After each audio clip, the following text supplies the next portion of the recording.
Buenas noches, señores y señoras. Agradecemos su presencia en este ciclo de conferencias que estamos realizando con motivo del 40 aniversario de la declaración de la Mezquita Catedral como Patrimonio Mundial por parte de la UNESCO. Saludo a don José Díaz, miembro de la directiva del Real Círculo de Amistad que nos acoge de nuevo en esta tercera sesión, a los miembros del Cabildo Catedral de Córdoba, nuestros arquitectos y también equipo de arquitectos y arqueólogos también que colaboran con nosotros en la catedral, autoridades y a todos ustedes que hacen posible que sigamos adelante, nos animan con su presencia para que continuemos divulgando todo lo que se ha realizado a lo largo de estos 40 años. Hoy pues, se centra la conferencia en la dimensión arqueológica. La primera, como saben, fue sobre la parte de arquitectura, la semana pasada sobre la restauración y hoy pues, la conferencia está a cargo de nuestro arquitecto don Raimundo Ortiz Urbano, arqueólogo del Cabildo. Como saben ustedes, el 40 aniversario nos permite mirar para atrás cómo estaba este monumento hace 40 años y cómo está actualmente. Y estos 40 años nos han permitido realizar muchísimas actuaciones en el monumento, su dimensión material, pero también, como iremos contando sucesivamente, otras muchísimas dimensiones vinculadas con este monumento que han enriquecido lo que es su dimensión cultural y también su dimensión artística como un patrimonio. El 2 de noviembre de 1984 se produjo la declaración de la Mezquita de Córdoba como Patrimonio de la Humanidad. Los criterios señalados para esa designación ponen de manifiesto los valores que le merecieron el título. El valor artístico como obra maestra original, el valor arquitectónico especial, el valor ejemplar en cuanto a lugar de intercambio de valores humanos y de la tradición cultural. Como recordaba la semana pasada, quienes asistieron, 30 años después, la UNESCO, la misma UNESCO, ha declarado este monumento de excepcional valor universal. Y decía, en el año 2014, hace 10 años, que en continuo uso religioso ha asegurado en gran parte la conservación de este edificio, estos 800 años como catedral gestionada por el Cabildo Catedral ha permitido, dice la UNESCO, la conservación. Mientras que en virtud de su autenticidad, la yuxtaposición de estilos es lo que destaca. Los criterios establecidos para este nuevo reconocimiento destacan dos valores. Su dimensión y la altura interior hacen de este edificio una creación artística única y la influencia que ha tenido en el arte musulmán oriental. Los valores de este monumento que destaca la UNESCO en 2014 hacen referencia a la dimensión material del monumento como creación artística única y esta influencia artística. Bien, pues la UNESCO reconoce que en la actualidad este monumento mantiene totalmente su autenticidad en la forma, disposición, materiales, uso y función. En el expediente que se tramitó y que recoge los motivos por los que se declara en el año 1984 Patrimonio Mundial, consta en la historia que esta mezquita catedral ha sido construida sobre lo que fue una antigua iglesia visigoda de San Vicente y hace alusión a lo que había antes de la construcción de la mezquita fundacional, en la historia que hace la UNESCO de este edificio. Y eso es justamente lo que hoy vamos a tratar, la dimensión arqueológica. Cuando hablamos de los edificios hablamos del suelo y del vuelo. El gran arquitecto Rafael Moneo dice que de la mezquita emana la sensación de un edificio que materializa la historia, que la hace visible. Podríamos decir que en el vuelo de este edificio, pues el edificio materializa su historia. Vemos la historia de este edificio en su etapa musulmana, después la historia, ahora en los últimos 8 siglos como Catedral de Córdoba, y podemos ver esa historia, pero En el suelo de este edificio hay también como unos 8 siglos, 6, 7, 8 siglos de historia, que son los cimientos, y ahí se encuentra pues también una parte del valor de la historia, que son los cimientos.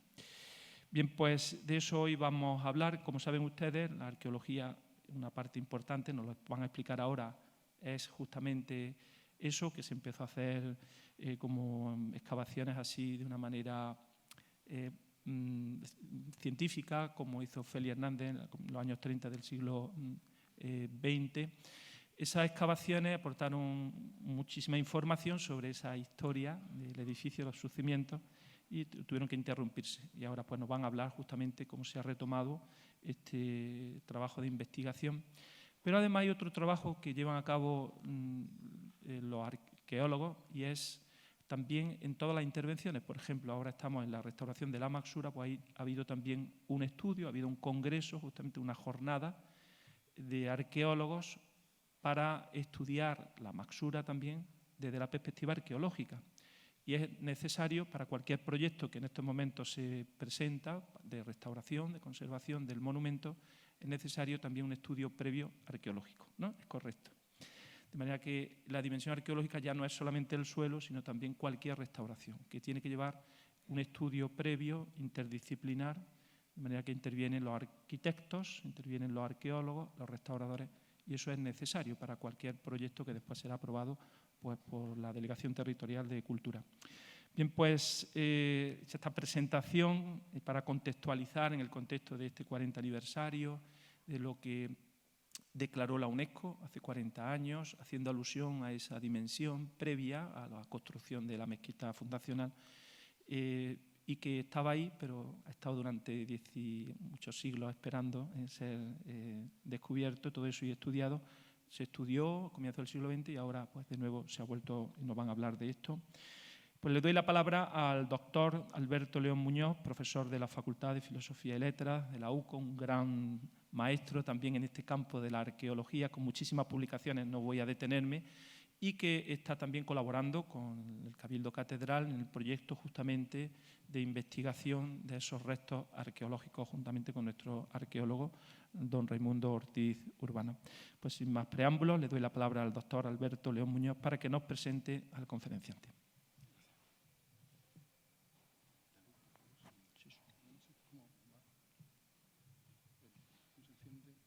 Está encendido. ¿Sí? ¿Se oye? ¿Sí? Yo sigo... No se oye ese micrófono. ¿El micrófono si llega? No tiene... A ver, tiene...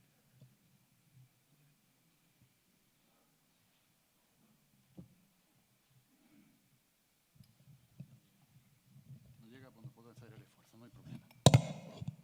Llega suficientemente, claro que sí. Quitamos ese, perfecto. Buenas noches, por fin se oye, aunque no es a mí al que vienen a escuchar, por supuesto, pero me han ofrecido la oportunidad de presentar a un compañero y amigo y estoy muy feliz por ello.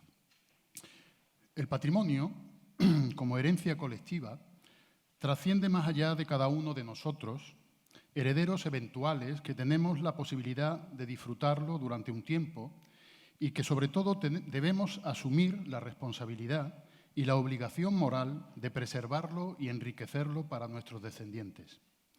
Por eso, la forma más correcta de relacionarse con él, sobre todo en los casos en los que el bien nos supera, es hacerlo desde la máxima humildad, poniéndonos a su servicio, conscientes de que estuvo ahí antes que nosotros y perdurará después de nuestro paso. El tiempo y nuestros actos nos ponen a cada uno en nuestro lugar. Es una de las lecciones que da la historia.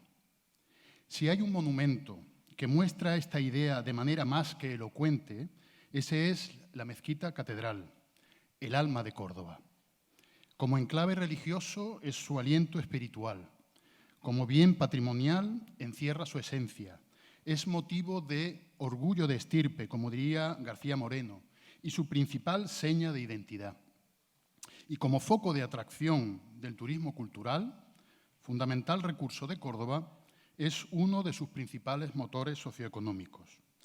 Todo ello quedó de manifiesto de forma muy cruda durante los meses de la pandemia, cuando el centro de Córdoba quedó desierto al cerrar el edificio a los turistas, que no a los feligreses.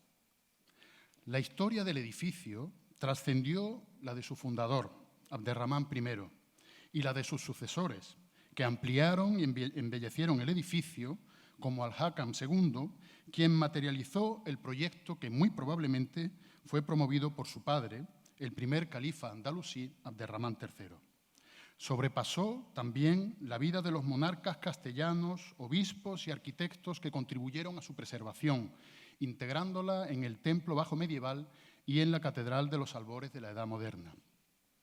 La sucesión de fases a lo largo de los siglos, hasta componer el magnífico conjunto que podemos contemplar en la actualidad, es el resultado de un proceso histórico dilatado en el tiempo, para el que, por fortuna, tenemos datos suficientes, epigráficos, documentales, materiales, que nos permiten establecer una secuencia de su evolución.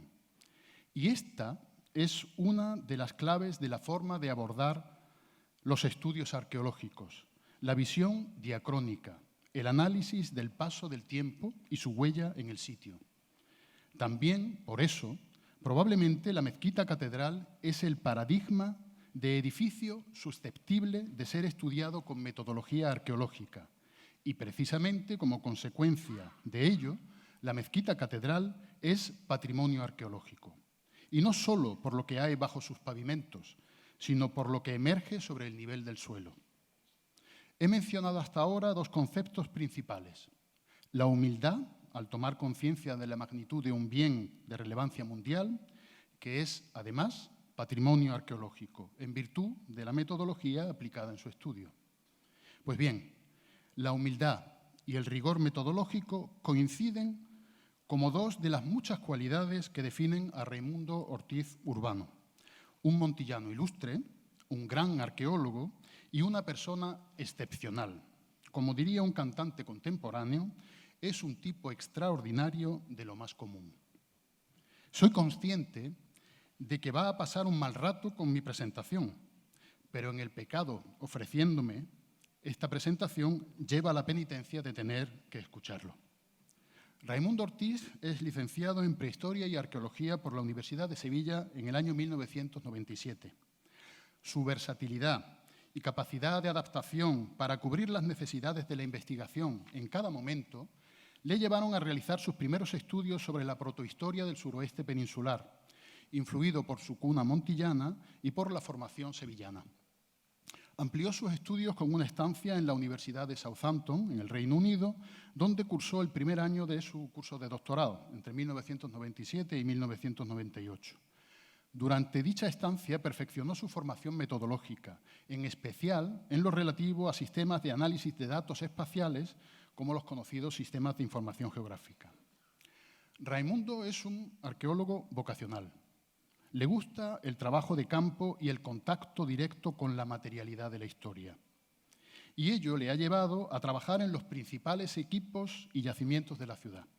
Para Medina Azahara diseñó las herramientas de gestión y registro de los materiales arqueológicos, como son los atauriques que decoraban sus muros. Fue también una pieza fundamental en el amplio equipo que formó parte del convenio entre la Gerencia Municipal de Urbanismo y la Universidad de Córdoba para la investigación arqueológica de la ciudad entre 2007, cuando él se incorporó en 2007, hasta 2011, donde implementó el sistema de información geográfica que hoy gestiona la información de la Carta Arqueológica de Riesgo. Durante este tiempo dirigió la intervención arqueológica en el Pósito Municipal de Córdoba, abordando un análisis integral del edificio, un caso único hasta el momento y difícilmente repetible. Ha excavado en castillos, como el de Montilla o el de Iznájar. Ha intervenido en la propia ciudad de Córdoba, en el anfiteatro, en el Alcázar, en la iglesia del convento de Regina, e integrado en la empresa arqueobética, hizo sus primeras intervenciones arqueológicas en la mezquita catedral ya en 2013. Y además es generoso con sus colegas. Prueba de ello es que esté constantemente respondiendo consultas, solicitudes de ayuda y peticiones de datos por parte de unos y de otros. En este sentido, Raimundo dignifica nuestra profesión y demuestra que ser arqueólogo y buena persona sí es posible.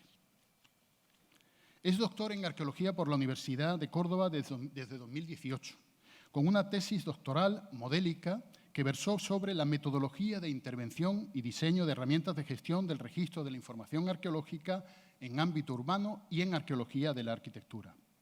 Es, por tanto, uno de los mejores arqueólogos de esta ciudad y seguro que de toda Andalucía, cuya formación metodológica y su traducción en el diseño de herramientas esenciales para la gestión de datos es hoy providencial. El Cabildo Catedral de Córdoba demostró inteligencia al hacerse con sus servicios en 2020 para que formara parte del Servicio de Patrimonio y hoy, después de apenas 4 años de trabajo, ha demostrado su acierto. Deben ser conscientes, y creo que lo son, de que su presencia en este equipo es una verdadera bendición. Es un activo real y tangible que deben cuidar. Raimundo Ortiz es hoy la clave de bóveda de este edificio, y no precisamente por su posición central u ostensible. Todo lo contrario, su modestia le aleja siempre de los focos. Lo es porque soporta las presiones del resto de dovelas del arco que confluyen en ella, en la clave, sin cuya firmeza y solidez la estructura podría hundirse y colapsar. Funciona correctamente si mantiene el equilibrio con el resto de las piezas del edificio. Raimundo es una especie de arqueólogo equilibrista que mantiene en pie los platos chinos en un circo de 3 pistas. Y su santa paciencia y su talante de hombre tranquilo y su capacidad de trabajo son claves para ello. La sólida formación académica y profesional le llevan a ser conscientes de que la arqueología no es solo el descubrimiento de nuevos datos, sino que fundamentalmente es investigación, generación de conocimientos a partir de la información material recuperada. Gracias a ello y a su proverbial generosidad, la Universidad de Córdoba se ha integrado en el estudio de este magnífico edificio con el objetivo fundamental de ayudar a Raimundo en su trabajo y fomentar y facilitar la investigación, llegando hasta donde él, por las circunstancias de su trabajo, no alcanza solo. Fruto de estos años de trabajo es la situación que hoy tiene la arqueología de la Mezquita Catedral. El seguimiento y control diario de todas las intervenciones que constantemente se hacen sobre el edificio está aportando un volumen de datos difícilmente procesable por una sola persona. Junto con sus colegas de la Oficina de Patrimonio, están sistematizando y actualizando toda la información que contribuye a enriquecer la historia del edificio. Las fases previas a la construcción de la mezquita fundacional, el aspecto real del oratorio de Abderramán I, la ampliación de Abderramán II, las innovaciones arquitectónicas introducidas en la ampliación de Al-Hakam II, en planta y en cubiertas, tan desconocidas para la inmensa mayoría de la población y tan dignas de visita como el resto del edificio. El impacto de la construcción de la catedral del siglo XVI y sus tesoros ocultos. En definitiva, Raimundo está respondiendo a lo que decía al inicio de esta prolija presentación. Desde una posición de humildad y honradez en el trabajo, consciente de la relevancia del yacimiento que estudia y del lugar que ocupa, está enriqueciendo la historia del edificio y dejando un importante legado científico para la posteridad. Su huella sí va a quedar muy presente en la historia de la Mezquita Catedral y de ella serán deudoras las generaciones que nos sucedan y que seguirán deslumbrándose y sintiéndose minúsculos ante la magnitud del monumento. Raimundo no ha sido el único arqueólogo que ha trabajado en la mezquita y esperemos que no sea el último. El conocimiento se ha incrementado exponencialmente desde la incorporación de la arqueología a la gestión del monumento. De los últimos 40 años de intervenciones arqueológicas en la Mezquita Catedral nos hablará hoy. Con mi agradecimiento por haberme dado la oportunidad de presentarles a este buen amigo, les dejo con él.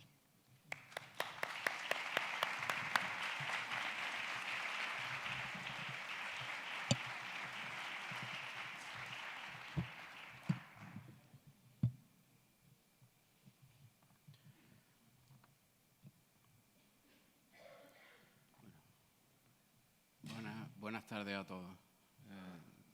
Señores canónicos, Quiero comenzar agradeciendo al Cabildo Catedral de Córdoba la iniciativa en la organización de este ciclo de conferencias, en las que contamos con la oportunidad de transmitir algunas de las últimas novedades en la investigación de este emblemático lugar para la ciudad de Córdoba, así como a los representantes del Círculo de la Amistad por su consideración al acogerla en su sede social.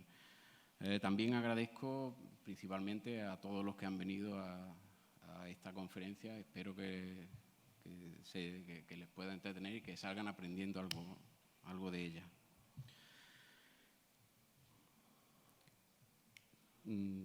Contar 40 años de arqueología en 40 minutos, como pueden comprender, es bastante complejo y complicado. Bueno, de hecho, es bastante imposible. Cuando empecé a preparar la conferencia, empecé a hacer una selección de material, de los últimos años de trabajo, de todo lo que teníamos, de antecedentes, de dónde salían unas cosas, de dónde salían otras. Me salían en torno a unas 2 horas y media, 3 horas de conferencia. Empecé a montar el PowerPoint, me salían unas 2 horas de conferencia. Así que decidí escribirlo y ceñirme a unos 40 minutos, 45 minutos, porque si no es prácticamente imposible trasladar todo el trabajo que se ha hecho en los últimos 40 años, en realidad no son 40, sino que son unos 30 años de arqueología, lo que se ha trabajado en este importantísimo edificio. La historia de la arqueología en el edificio, considerando la arqueología como ciencia, con unas técnicas y métodos propios, en realidad, como he comentado, tiene menos de 40 años. Existen intervenciones que se consideran arqueológicas anteriores, pero como tal, con los métodos actuales, con métodos modernos, métodos recientes, dedicados específicamente al trabajo arqueológico, apenas tiene 30 años de historia.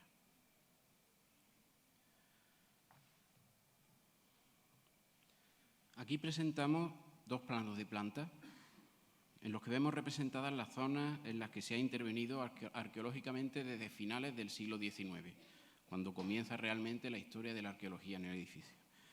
A la izquierda vemos las actuaciones llevadas a cabo en el subsuelo y en los muros.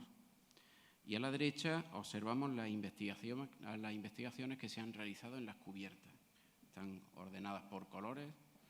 En los tonos amarillos más claritos son las más antiguas, las que se hacen en época del arquitecto Ricardo Velázquez Bosco, el arquitecto Félix Hernández, y en los colores naranjas y rojos son las de los últimos 30-40 años.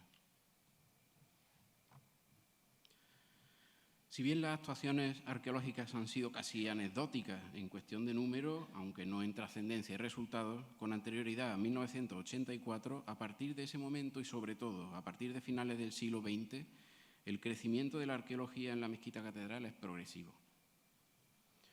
En esta gráfica por años se aprecia bien cómo en estos últimos 8 años el número incluso ha crecido, marcando una tendencia al alza.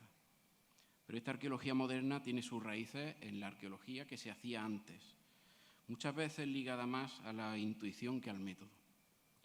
Ricardo Velázquez Bosco fue nombrado arquitecto conservador del monumento en 1887. En 1891 realiza las primeras intervenciones en cubiertas.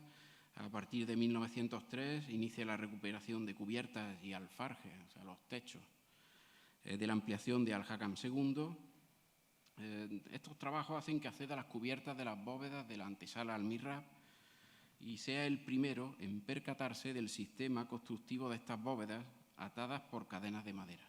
Esto es un dato muy interesante porque se perdió, esta consideración de este arquitecto se perdió y hasta que se volvieron a hacer intervenciones en 2016 no se volvió a retomar esta idea de la estructura, o sea, de las bóvedas como estructura y no como elemento decorativo. Ya fue este hombre el que se dio cuenta de todo esto hace 100 años. El peligro de incendio y consecuente colapso de estos elementos, o sea, peligro de colapso, le lleva a redactar en 1906 un proyecto de restauración de las cubiertas de la antecámara al mihrab, mediante el que sustituye la estructura de cubierta de madera por otra de ladrillo tabicado con yeso.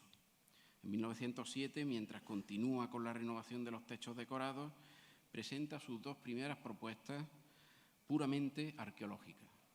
El picado del muro norte al patio, en el que esperaba ver cómo era el diseño del muro erigido en época de Abderramán III, y la excavación en la fachada oriental de Abderramán I, para ver cómo era la delimitación que ahora queda al interior de la mezquita. Posteriormente, idea otros proyectos en los que la investigación arqueológica juega un papel principal, como la restauración de la fachada oriental en 1908. Estas investigaciones las lleva en paralelo a las que realiza en Madinat al-Zara y en el Cortijo de la Mirilla, y el fin principal de las mismas es la restauración historicista. Busca conocer los sistemas constructivos y decorativos para reproducirlos. Félix Hernández es nombrado arquitecto de zona coincidiendo con la conclusión de la Guerra Civil, posteriormente al arquitecto del que hemos hablado hasta ahora. Como Ricardo Velázquez, busca conocer el edificio, pero ya no solo para emplear la información en las restauraciones, sino también para añadir valor cultural al edificio. La década de 1930 es provechosa en trabajos y resultados arqueológicos para este arquitecto, mientras sirve como ayudante del entonces arquitecto conservador José María Rodríguez Cano. En 1930 realiza sus primeras intervenciones en la Torre Campanario, donde identifica partes del alminar. En 1931 comienza las excavaciones en el subsuelo del interior del templo en busca de la basílica tardoantigua de la ciudad, de San Vicente. Es cuando comienza un programa de consolidación de las cimentaciones de la mezquita fundacional y rebaja su pavimento en 32 centímetros para acercarlo a su cota original. En 1934 continúa con las excavaciones en el patio, que quedan paralizadas durante la Guerra Civil, y en 1942 retoma el rebaje del pavimento interior y las excavaciones tanto en interior como en el patio. De esta época tenemos un documento muy curioso, que son las fotografías con las que se realizó un montaje para simular el derrumbamiento de la mezquita catedral un día 28 de diciembre de 1933, el Día de los Santos Inocentes, que fue publicado en el periódico La Voz. Félix Hernández, como hemos comentado, no se limitó a conocer el edificio en el subsuelo, sino que también realizó numerosas indagaciones en su parte elevada, como el mihrab y su antesala, de los que existen en sus archivos anotaciones, dibujos, croquis y fotografías. Aparte de su interés por el estudio de las decoraciones, tanto islámicas como cristianas de época bajo medieval y moderna, su gran aportación al edificio es la creación de las primeras planimetrías con calidad hechas al detalle. Era muy escrupuloso a la hora de plasmar en plano todas las apreciaciones que él observaba. De estos planos derivan sus otros planos de planta en los que vierte sus conclusiones acerca de la evolución constructiva del edificio. Estos planos son un verdadero regalo de este arquitecto conservador e investigador poco dado a la redacción de memorias y artículos en los que trasladar sus investigaciones y conclusiones. A partir de los años 30 y 40 del siglo XX se disparó el interés por la historia de la península ibérica en época islámica, algunos de cuyos resultados pueden observar en esta diapositiva. Son publicaciones en su mayoría centradas por completo en la mezquita catedral. Tras la muerte de Félix Hernández, don Manuel Nieto Cumplido, canónigo archivero, le tomó el testigo.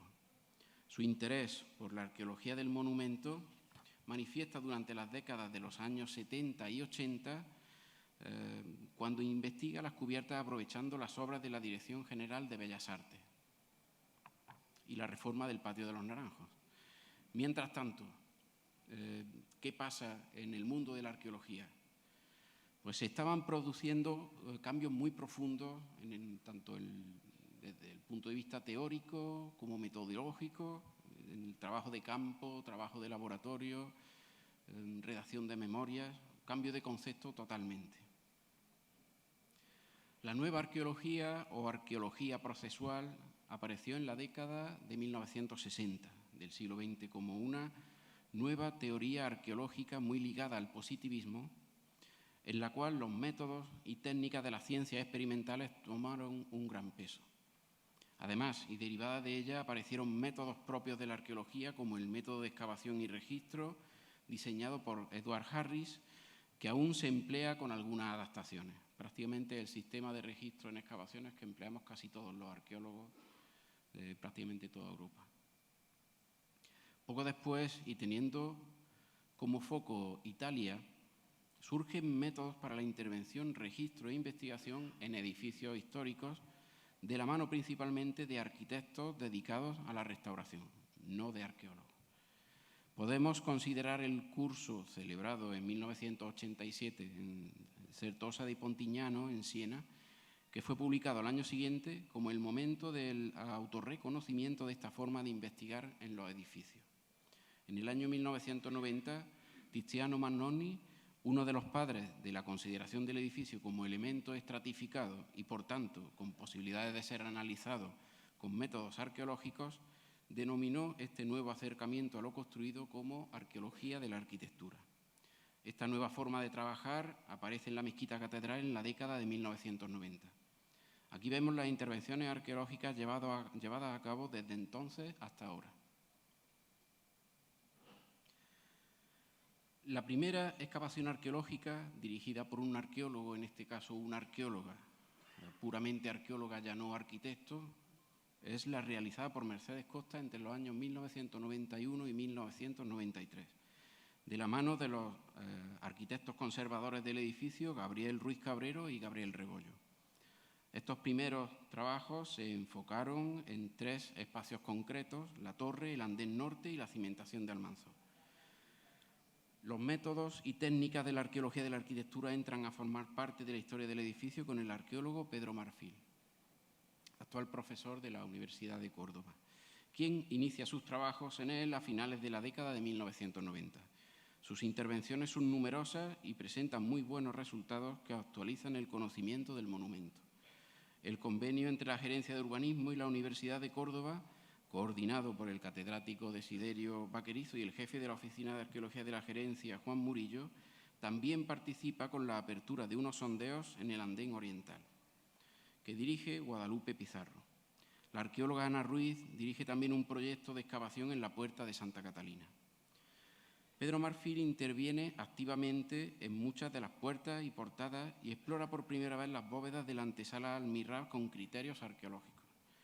Además, continúa la investigación sobre la etapa preislámica que había iniciado Félix Hernández, basándose en sus notas y en nuevas excavaciones.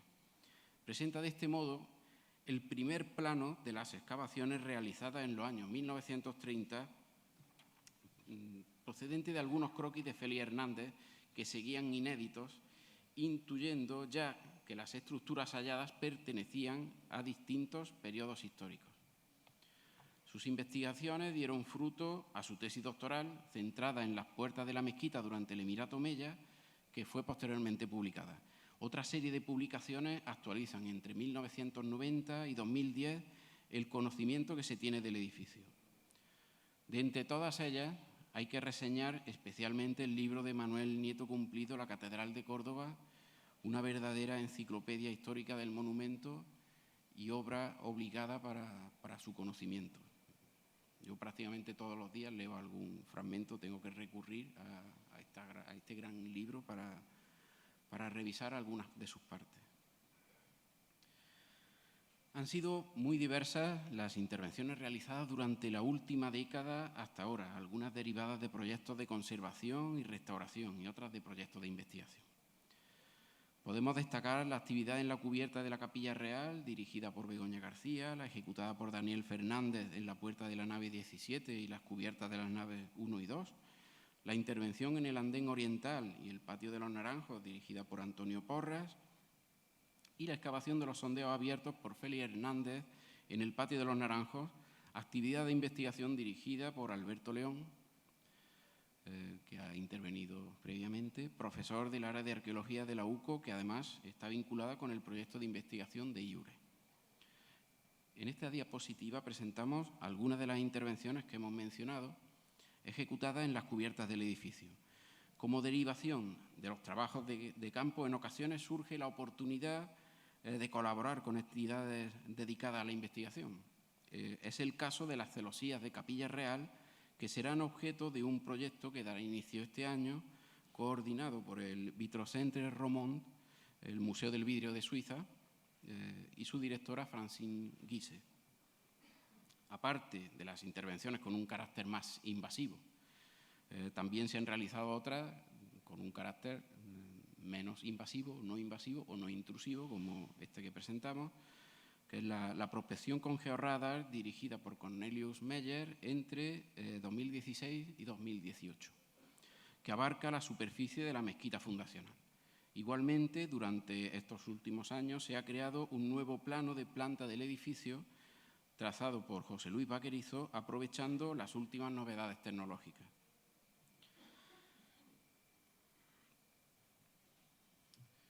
Bueno, ¿cuáles son los resultados? Todo lo que he contado hasta ahora es más o menos la historia de las investigaciones, de los trabajos y de cada uno de los arqueólogos que ha ido pasando por el edificio. Ahora me imagino que vendrán a ver esto, que son los resultados en la investigación. Empiezo hablando de la parte tardoantigua, o sea, de lo que es todo lo anterior a la construcción de la mezquita por parte de Abderramán I.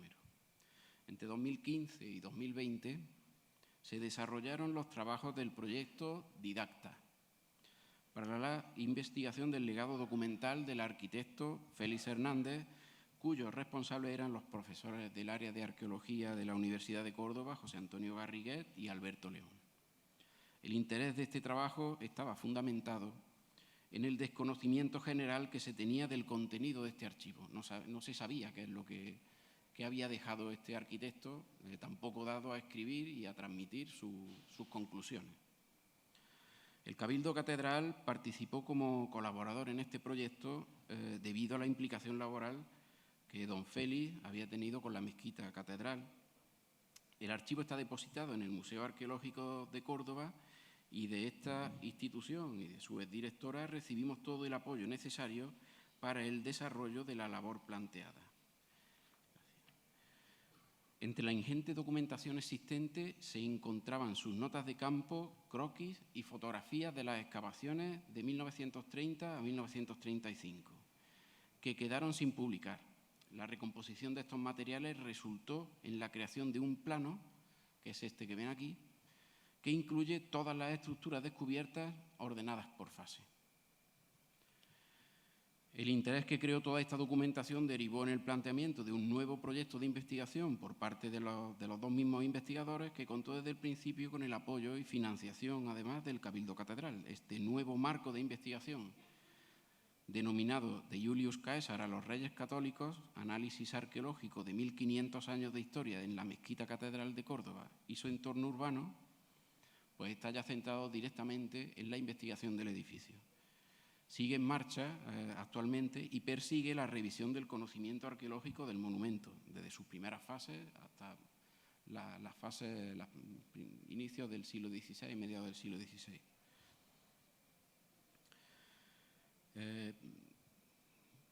Se planteó también, a raíz de este proyecto, pues la excavación del Patio de los Naranjos y la reexcavación de esas intervenciones que ya había realizado previamente Félix Hernández para contrastar los resultados que se habían analizado, extraídos de su archivo personal.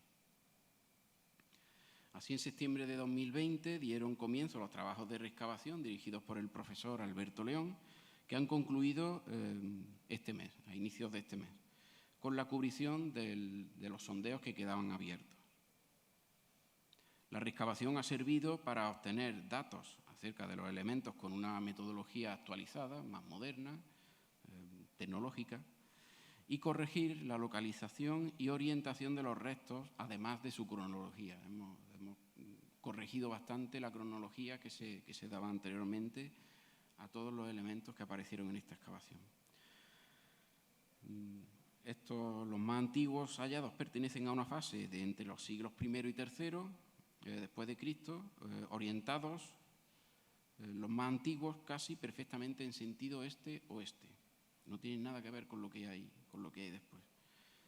La siguiente fase, de en torno al siglo IV, incluye una serie de estructuras con orientación este-noreste, oeste-suroeste, con alzados de sillería y profundos cimientos. Una construcción ya muy, muy potente, de importancia. A partir de este momento, el resto de las construcciones que se van haciendo se van añadiendo y van modificando a todas las anteriores. Esta fase del siglo IV ya establece la orientación y el orden de lo que se va a ir construyendo después. El siglo V es el momento de construcción del primer gran edificio, de más de 30 metros de lado, que ya indudablemente pertenece a un edificio de mucha importancia, que es el Complejo Episcopal Cordobés. Es la primera fase que hemos identificado como parte de este complejo episcopal, por sus dimensiones y por los materiales con los que está construido, ya que aparece decorado con pinturas en las paredes y mosaico en los suelos.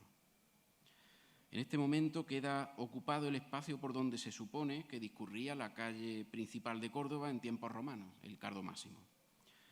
Por tanto, la nave central de la mezquita de Abderramán I no puede ser el reflejo de esta calle como se ha planteado hasta ahora, puesto que ya había desaparecido en el siglo V. La adición de un ábside a este edificio en el siglo VI, junto con el empleo de una técnica constructiva de carácter oriental, el opus vitatum, que alterna ladrillo y sillarejo, son pequeñas piedras cuadraditas, nos traslada influencias orientales en la edificación. Es el momento de la expansión por el Mediterráneo central del Imperio Romano de Oriente de Justiniano. Creemos que este ábside está relacionado con una sala de recepción del obispo, como esta, que ven aquí, algo posterior en el tiempo, situada en el complejo episcopal de la ciudad croata de Porek. Entre finales del siglo VI y principios del VII vuelve a tener lugar una nueva reforma que elimina el ábside y crea un gran pórtico de acceso con columnas flanqueado por exedras. Estos muros semicirculares que se ven en la imagen, pintados en azul. De este pórtico, Félix Hernández incluso recuperó una columna entera y 3 basas más que se conservan en el Museo Arqueológico de Córdoba. Este tipo de construcciones porticadas, con una o dos exedras, que se denominan nártex, son propias del acceso a basílicas y complejos episcopales de la época, o sea, del siglo VI, VII, relacionados con el Imperio de Oriente. No solo hemos obtenido informaciones de época tardoantigua, sino otras también pertenecientes a la fase de conquista islámica de la ciudad y los momentos previos a la construcción de la mezquita.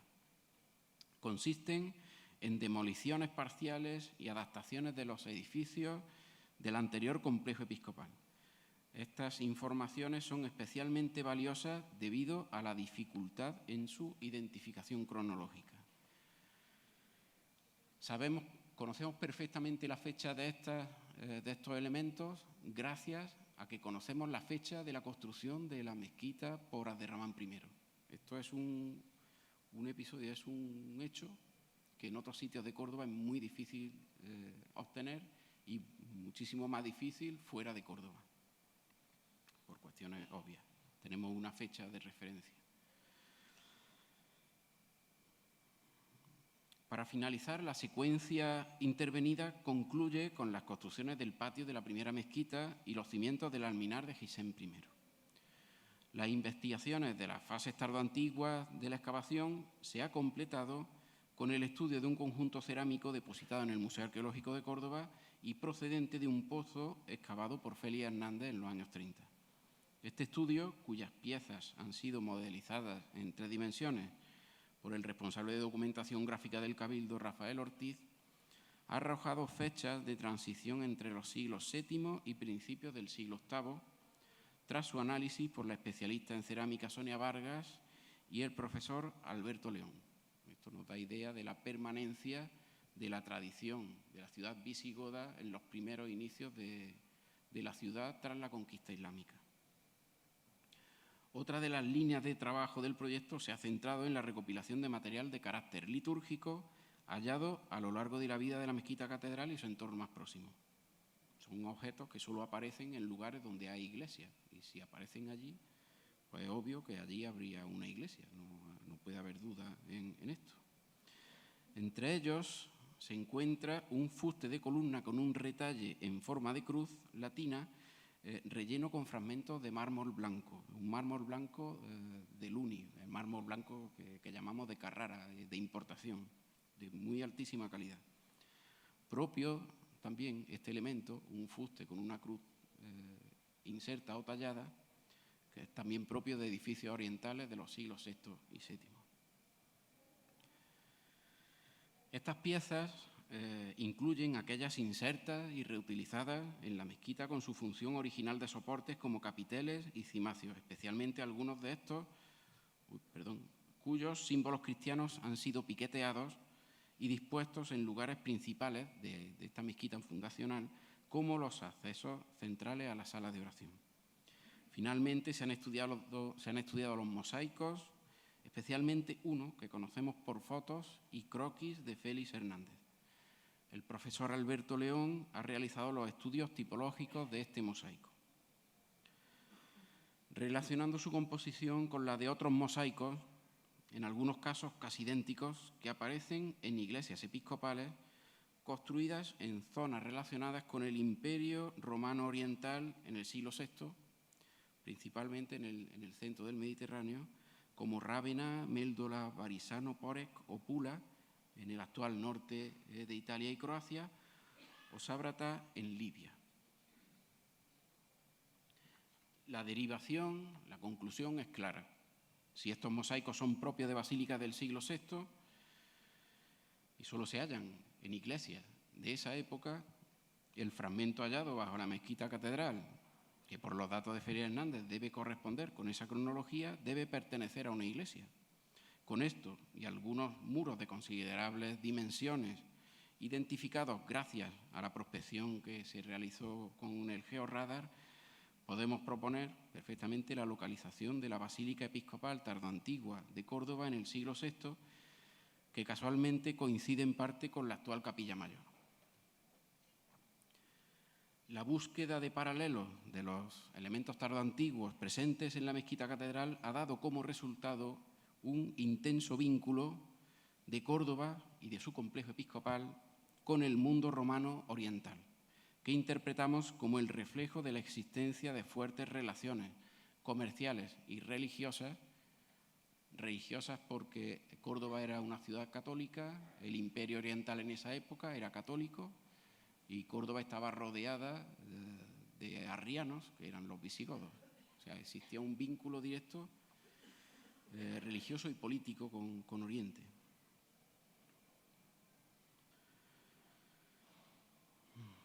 A ver, ¿por dónde iba? En conclusión, planteamos la existencia en Córdoba de un gran complejo episcopal, por lo general de unas dimensiones mucho mayores de los que se conocen en la península ibérica y en el occidente romano, debido en parte posiblemente al mayor tamaño de la ciudad de Córdoba frente a estas otras ciudades. Córdoba era una de las ciudades de mayor tamaño en Occidente en esa época. Un complejo episcopal que, en conjunción con el cercano complejo civil, sería el centro económico, político, social y religioso de la ciudad desde el siglo V, al menos, y que posteriormente, en época islámica, pues mantendría sus influencias transformándose en mezquita y alcázar omeya, respectivamente. En relación con la fase ya de mezquita emiral, las investigaciones de Pedro Marfil, compuestas en su tesis doctoral, realizan principalmente una revisión y actualización de las fases emirales del monumento, sobre lo que había dejado establecido Félix Hernández en los planos que ya hemos visto anteriormente. Sus principales aportaciones pasan por añadir informaciones sobre cotas de suelo, fecha de apertura de puertas y uso y distribución de espacios internos. Además, propone una distribución del callejero en torno al edificio durante la fase islámica andalusí. Sus investigaciones desvelan muchos otros aspectos muy interesantes del edificio, producto de sus numerosas intervenciones y que por falta de tiempo no puedo detenerme en detallar. Más recientemente hemos añadido algunas informaciones acerca de los sucesivos pavimentos con que contó la mezquita en sus fases iniciales y de su delimitación y localización de quibla.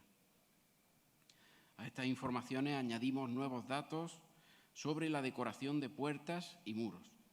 La puerta más al oeste, de la que comunican la sala de oración con el patio, muestra restos de decoración pintada en sus dovelas, son las imágenes que tienen a su izquierda, así como un lateral interior del muro de fachada, que es la que tienen a su derecha.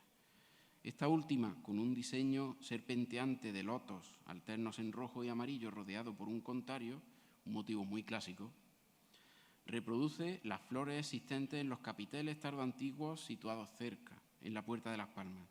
La inclinación del dibujo indica que se creó con anterioridad a la basculación del muro de fachada, que obligó a Abderramán III a oponerle un contramuro de refuerzo. O sea, si esa pintura es previa a que el muro se moviera, pues debe ser anterior a ese movimiento que se debió producir en torno al siglo IX. O sea, deben ser unas pinturas propias de las fases iniciales de la mezquita o de algunas reformas iniciales. Son las primeras pinturas que conocemos en el interior de la mezquita en época emiral. En las recientes intervenciones en las capillas de la Virgen de la Antigua y San Miguel, situadas en la esquina nororiental de la sala de oración de Abderramán I, se han observado otros revestimientos de época emiral anteriores y contemporáneos a Abderramán III, todos ellos encalados en blanco, que sería el color predominante de los muros exteriores del edificio. No solo hay novedades procedentes de hallazgos generados por recientes trabajos de campo. Durante el proceso de estudio del archivo personal de Félix Hernández, depositado en el Museo Arqueológico Provincial de Córdoba, apareció un estudio inédito de este arquitecto sobre la ampliación de Abderramán II. Un estudio muy interesante, muy sesudo de este arquitecto que nunca llegó a ver la luz y que nadie llegó a conocer. La persona que mejor conocía el edificio en esa época. Entre otros asuntos, habla del mihrab de la mezquita fundacional, del que dice que tiene gran amplitud exterior en anchura, es muy ancho. No se sabía nada de esto hasta que hemos visto este documento. Una anchura que establece en casi 12 metros, mientras indica que no ha podido dar con su prolongación hacia el sur, no sabe cuánto sobresale de la fachada sur. Este dato, aun siendo antiguo, es completamente novedoso debido a que nunca fue publicado. Asimismo, dadas las dimensiones en anchura de este mihrab, de la mezquita omeya fundacional, habría que descartar las diferentes hipótesis enunciadas hasta el momento en relación con la decoración del nicho, según las cuales las piezas recuperadas por Hernández en la excavación de la fachada oriental del oratorio pertenecían al primer mihrab del siglo VIII. Esta hipótesis todavía anda dando vueltas por los especialistas, por los islamistas que se dedican a la decoración.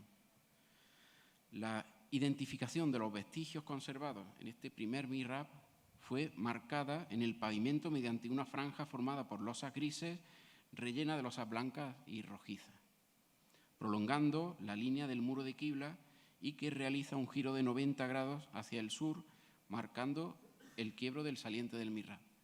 Este detalle lo dejó Félix Hernández incrustado en el pavimento y nos dimos cuenta de que estaba indicando por dónde iba el mihrab, ese mihrab antiguo, cuando tuvimos ocasión de leer ese documento que había escrito. No nos habíamos percatado de que esa cenefa que dibuja en el suelo, lo que está reproduciendo no solo es el muro de quibla, el muro sur de Abderramán I, sino también el quiebro del mihrab. En este mismo escrito, y ya refiriéndose a la ampliación de Abderramán II, Hernández recupera un texto del Kitab al-Iqd al-Farid de Ibn al-Rabihi, que es un autor árabe cordobés del siglo IX y siglo X, quien hace mención de la analogía por él observada entre la mezquita del Profeta y la de Córdoba en lo concerniente a la existencia en cada nave, en el muro de quibla, en ambos santuarios de una ventana dotada de celosías. La primera noticia que tenemos que en la mezquita de Abderramán II el muro de quibla estaba perforado con ventanales, al igual que después sabemos que se hace en época de Al-Hakam II. El primer dato. De este modo tenemos Hernández se percata de que este autor, fallecido en 940, debía referirse a la mezquita de Abderramán II, ya que la mezquita de la ampliación de Al-Hakam es del 961 o 967, en torno a eso. De este modo tenemos un precedente para esas celosías y esas ventanas que tenemos ahora de la mezquita de Al-Hakam II. Resulta lógico pensar que el muro de quibla de la mezquita de Abderramán II contase con algún sistema de iluminación del interior del oratorio, dada la profundidad que alcanzaron las naves con la ampliación hacia el sur.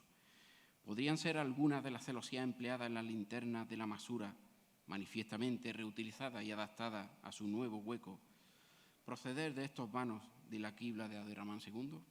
Ahí lo dejamos, no lo sabemos, pero podría ser. En este texto aparecen además apreciaciones referidas a las naves extremas, al recrecido del suelo, la falta de basas en las naves de esta ampliación, la altura de los techos y cubiertas y la evacuación de aguas. Además de otros asuntos todos muy interesantes.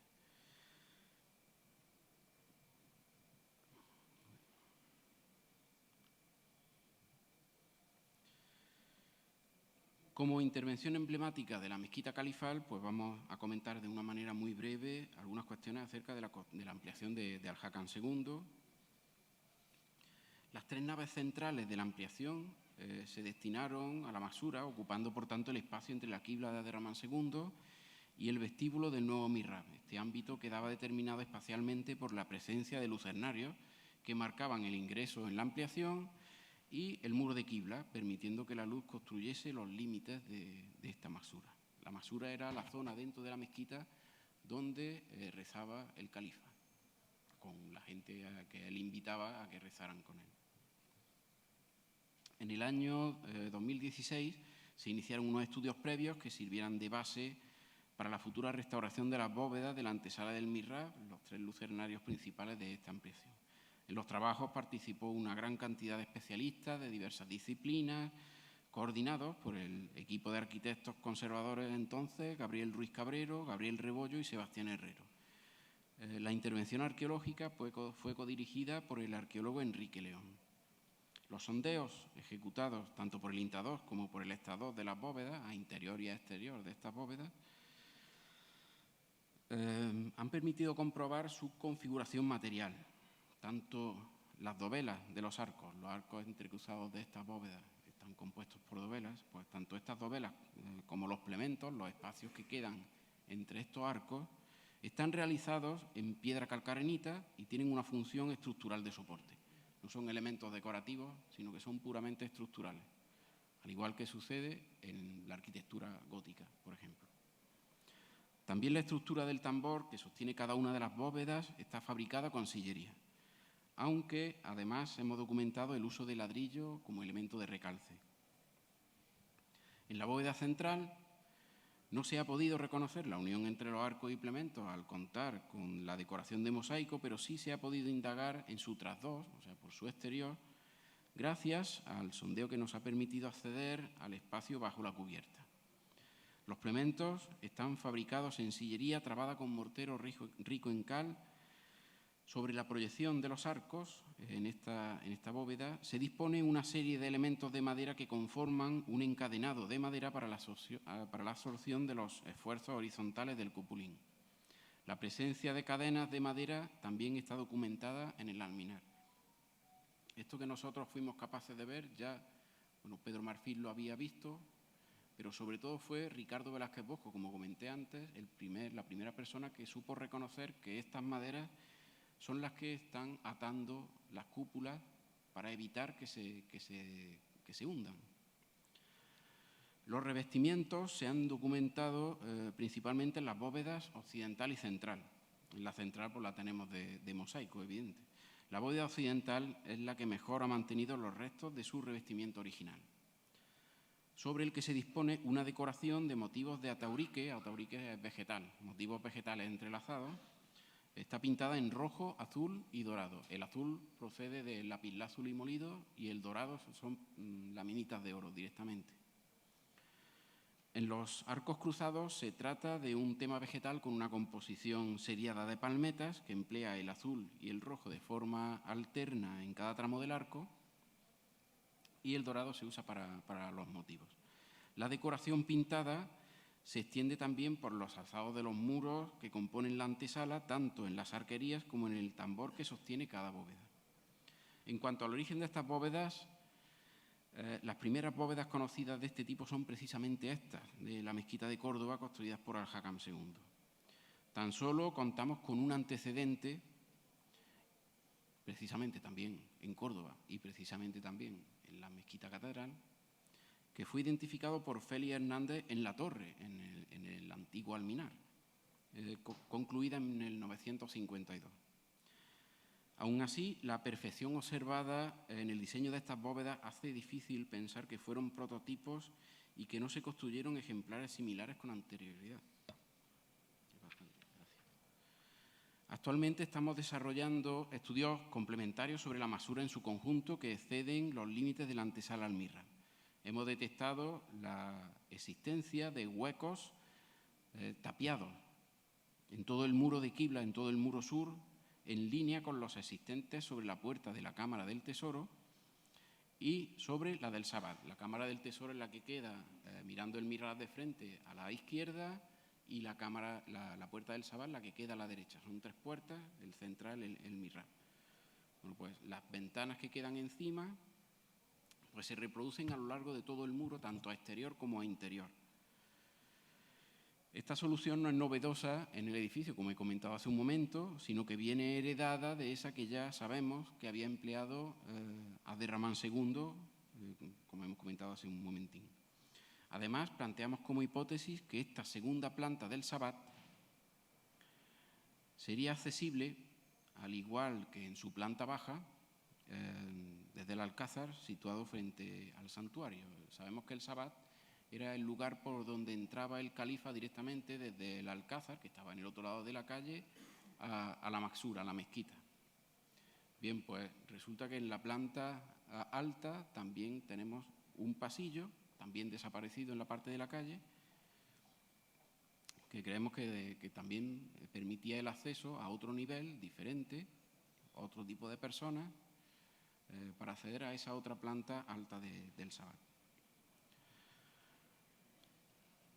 Con motivo de la restauración del machón exterior del Mihrab en 2019, añadimos una nueva información al conocimiento de la ampliación realizada en época de Al-Hakam II. Las pérdidas de material presentes en dicho contrafuerte no se debían solo al paso del tiempo y a intervenciones posteriores, sino que en su forma original ya presentaba un hueco. Esa ruptura que se ve en el centro no es algo que se haya deteriorado, sino que es algo hecho a propósito.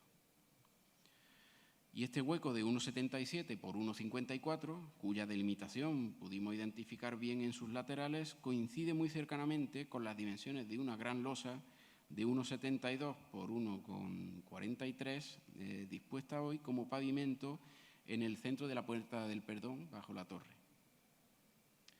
que es el acceso principal al Patio de los Naranjos. El gran humanista cordobés del siglo XVI, Ambrosio de Morales, en una de sus obras Antigüedades de las ciudades de España, al describir el muro sur y referirse al gran estribo correspondiente con el Mihrab, que es este mismo, menciona la existencia de una inscripción. En el espacio de en medio no hay ventanas, sino una gran tabla de mármol blanco con gran letrero en arábigo. Los historiadores posteriores no mencionan la presencia de esta inscripción, que debió ser removida de su emplazamiento a finales del siglo XVI. Ya solo nos queda levantar la gran losa y comprobar si efectivamente se trata de la inscripción fundacional de la obra de Al-Hakam II, dispuesta originalmente en el centro de la fachada sur de su ampliación, o quizás de la inscripción correspondiente con la construcción del alminar de Abderramán III, como opinaba don Manuel Nieto Cumplido, anterior archivero de la catedral, a quien debemos el haber puesto nuestra atención en esta pieza. Las continuas intervenciones de limpieza y restauración de alzados, capillas y cubiertas nos ponen en contacto con la siguiente fase del edificio, el de su adaptación a catedral católica. Materiales de construcción, aparejos, tipos de mortero de unión y revestimiento, decoraciones, etcétera, son todos reflejos de los cambios constructivos en el edificio y de la sociedad que los genera, que hasta ahora han sido poco estudiados desde el punto de vista arqueológico, más centrados desde siempre en el edificio islámico. Casi 800 años de uso del monumento como catedral dejan muchas obras y transformaciones en el mismo. Y para nosotros tienen el mismo valor que las fases anteriores, con vistas en la creación de una secuencia completa de ocupación. Es algo muy interesante que apenas ningún arqueólogo se ha puesto el interés en estas fases. Es lo que estamos más acostumbrados a ver y no carecen de información porque además pueden suponer y ampliar el conocimiento de toda la época bajo medieval y moderna en la actual ciudad de Córdoba. Una oportunidad que debemos aprovechar cada vez que podamos, investigar esas fases bajo medievales y modernas en la mezquita catedral, ya que podemos añadirles fechas gracias a los documentos que se conservan de muchas de estas intervenciones. Aparte de los trabajos de campo, desde la arqueología, pues realizamos otras actividades en el Cabildo Catedral, como la redacción de proyectos, informes, gestión de expedientes administrativos y el catálogo de material arqueológico. Voy a contar ahora un poco a qué nos dedicamos allí cuando no estamos removiendo tierra o picando paredes. Resulta fundamental, además, la recopilación de documentación relativa al edificio y sus transformaciones, bien sea textual, proveniente de publicaciones académicas o de archivo histórico o gráficas, como fotografías, dibujos, grabados y planos. Para la sistematización de los datos de campo, hemos identificado y organizado los elementos de que se compone el edificio, creando un sistema de referencia que reconozca de forma unívoca cada uno de ellos. Así, cada hallazgo puede ser vinculado con un lugar concreto y puede ser relacionado espacialmente con otros elementos. Asimismo, hemos creado un sistema de registro arqueológico que sirva para unir en un mismo lugar todos los datos procedentes de las diferentes intervenciones arqueológicas a fin de poder realizar consultas globales que integren las informaciones de cada una de ellas. Este sistema cuenta con un procedimiento de representación gráfica de la información, también homogéneo, para que todos los resultados arqueológicos se muestren del mismo modo, que incluye modelos tridimensionales, planos bidimensionales y un conjunto de símbolos, formatos y escalas definidos.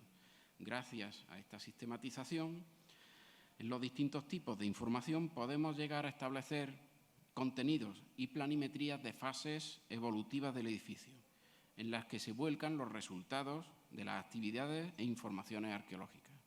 A lo que vamos, o sea, la arqueología recoge mucha información que después hay que montar y hay que mostrar. Este es el resultado de todas esas investigaciones. Estos elementos no son simples recursos gráficos, quedan muy bien, se entienden muy bien, pero además los investigadores nos sirven para repensar el edificio. Hay cosas que cuando las dibujamos no encajan y nos obliga a volver a revisar la información para ver de qué manera pueden encajar o por qué no encajan. Esta es la labor, esto es una muestra de lo que actualmente está haciendo el ingeniero Rafael Ortiz, que es el responsable de documentación planimétrica del Cabildo, que se está encargando de trasladar toda esa información arqueológica e histórica a planimetría. Esto no son, puede quedar ahora mismo, bueno, está en fase de elaboración, esto hay que añadirle colores, en fin, ponerlo muy bonito. Pero en realidad esto no son esos diseños que aparecen en Internet o que vemos en los vídeos de divulgación. Esto es realmente el reflejo de cómo era el edificio a través de los datos que conocemos realmente obtenidos en el propio monumento. Finalmente, para la difusión de resultados participamos en charlas divulgativas como esta misma. Atendemos a medios de comunicación, acudimos a congresos académicos, montamos exposiciones de carácter también divulgativo y redactamos publicaciones, unas divulgativas y otras académicas, como la que va a salir en breve como resultado de las jornadas de investigación que se celebraron en torno al Complejo Episcopal de Córdoba. Y evidentemente todo este trabajo es fruto de la colaboración de un gran equipo de personas. Somos muchas las personas que estamos trabajando y que intentamos cuidar el monumento al máximo. Pues el equipo de obrería y mantenimiento, coordinado por el canónigo obrero don Pedro Soldado y organizado por don Miguel Espejo, el equipo de arquitectos formado por don Gabriel Ruiz Cabrero, Gabriel Rebollo y Francisco Rebollo, los dos últimos aquí presentes, los arquitectos técnicos, don Juan Requena y don Jesús Mateo, también presentes, el grupo de restauración coordinado por Anabel Barrena, que también ha venido, el arqueólogo Antonio Porras, quien nos honra con su presencia, en cuyo nombre también expongo, evidentemente, es mi compañero de diario, el que me sufre todos los días, así como en el de otros que ya hemos mencionado anteriormente y muchos compañeros que han pasado por allí. El personal de las oficinas de administración con los que realizamos todos los trámites administrativos y otras gestiones de comunicación, el personal del archivo del Cabildo con quien trabajamos muy estrechamente porque son los que gestionan la información de archivos, documentos muy interesantes. También contamos con la ayuda de las administraciones públicas, tanto de la Delegación de Cultura como del Museo Arqueológico y la Oficina de Arqueología de la Gerencia Municipal de Urbanismo, que actúan no solo como inspectores, sino también como verdaderos compañeros con sugerencias y apreciaciones de gran valor, inapreciable. Evidentemente, sobre todo, es también la ayuda y compromiso del profesor Alberto León, a quien han tenido la oportunidad de escuchar previamente, muy implicado en la investigación de las novedades que surgen en el día a día, a quien pertenece el mérito de muchos de los análisis presentados. Concluyo ya definitivamente mostrando un agradecimiento al Cabildo Catedral en general y en la persona del deán presidente aquí presente, por la constante preocupación por la preservación e investigación del patrimonio arqueológico, fruto de una sensibilidad demostrada no solo durante estos últimos 40 años y no solo en la actualidad, sino desde épocas muy anteriores, lo que ha hecho que se conserve este edificio, que es un rara avis dentro de la arquitectura europea. Muchas gracias a todos.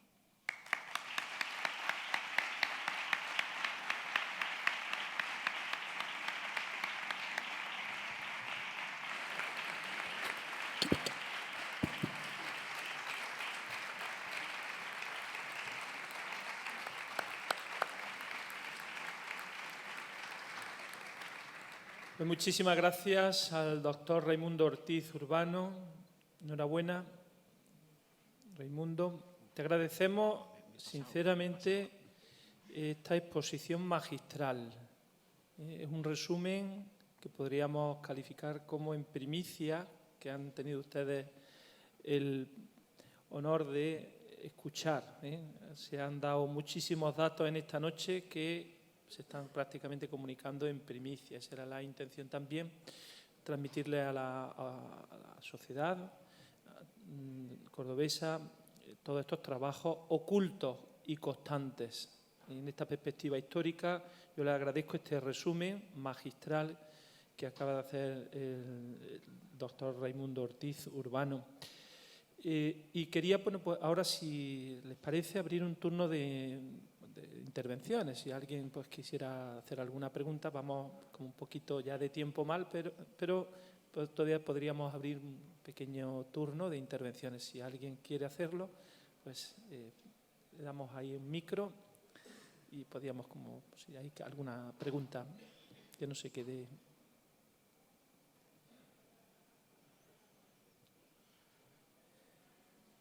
Bueno, pues parece que no hay ninguna pregunta. Ha sido contundente la exposición, Raimundo. Bien, o sea que ha quedado todo clarísimo porque lo ha expuesto magistralmente. Le agradezco al doctor Alberto León Muñoz la presentación que ha hecho, también muy importante para darnos a conocer quién es nuestro arqueólogo del Cabildo. Le agradezco también el trabajo que don Alberto León realiza también continuamente, sobre todo, como acaban de decir, en este proyecto que en colaboración con la UCO llevamos a cabo en este ámbito de la arqueología. Agradezco a don Antonio Díaz, a don José Díaz, perdón, la acogida de nuevo aquí amable en el Real Círculo de la Amistad, en esta tercera conferencia, y los medios que ponen a nuestro alcance para que resulte cómoda y estar como en este entorno maravilloso, muy agradable. Agradezco a todos los técnicos del Cabildo que habéis también asistido esta noche a la conferencia, y a todos ustedes, sobre todo, que han venido, que nos animan a nosotros a seguir adelante en este año, conmemorando el 40 aniversario, a contar buenas noticias. Como ven ustedes, hay mucho que contar y bueno, de manera que pues nosotros vamos a seguir adelante con su apoyo este año divulgando pues todas estas cosas. Hay una línea de trabajo oculto que nadie conoce. A veces se ven allí algunos señores trabajando, hay alguna valla, y ¿qué estarán haciendo? Pues estén ustedes tranquilos que lo que están haciendo es importantísimo.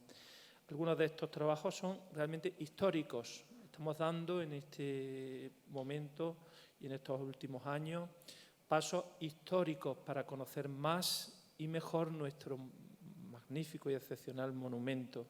Por eso es importantísimo. Rafael Moneo, decía antes, afirmaba hace unos años: la mezquita catedral está en muy buenas manos.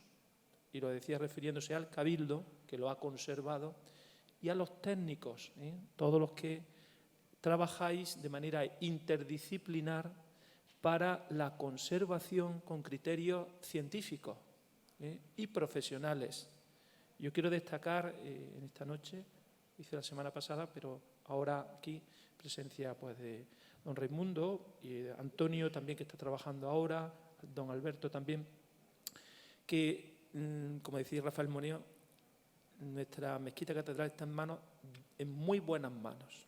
Magníficos profesionales que trabajan, decía antes don Alberto, de una manera discreta y humilde. A veces trabajan eficazmente, profesionalmente, con las últimas tecnologías, como ven ustedes, pero a veces de una manera muy callada.